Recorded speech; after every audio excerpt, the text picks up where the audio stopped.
Travel bubble yang direalisasikan dalam Free COVID Corridor atau FCC menjadi upaya pemerintah untuk membangkitkan sektor pariwisata yang menjadi tumpuan hidup Bali.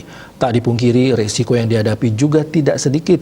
Dengan demikian, perlu adanya aturan yang jelas dan protokol kesehatan yang ketat harus dijalankan oleh para pemangku kepentingan di bidang pariwisata agar FCC tidak justru menjadi penyebab peningkatan kasus baru COVID-19.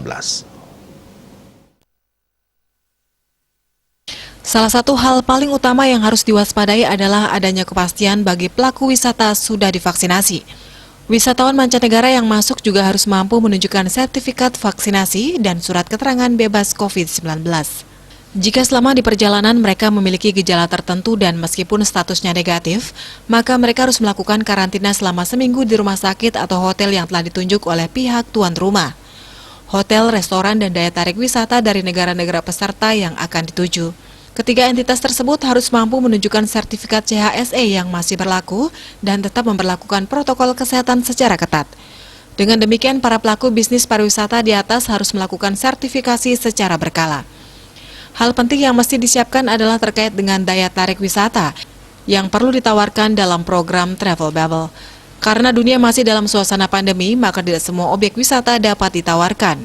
Bali yang dikenal wisata budayanya dapat meneguhkan kembali posisinya dalam paket tersebut. Wisata spiritual berbasis kearifan dan wisata budaya berspektif lokalitas Bali dapat menjadi salah satu produk unggulan selama COVID-19. Melalui paket wisata, minat khusus dengan mengunjungi warisan budaya yang bersifat tangible dan intangible diharapkan mampu meningkatkan perekonomian masyarakat Bali yang hidup dengan pariwisata. Di sisi lain, melalui paket wisata tersebut, angka penularan COVID-19 dapat ditekan semaksimal mungkin. Dengan demikian, paket wisata Travel Bubble dapat menjadi solusi utama di masa pandemi demi menjaga asa pariwisata budaya Bali di masa kini dan mendatang. Bali Post melaporkan.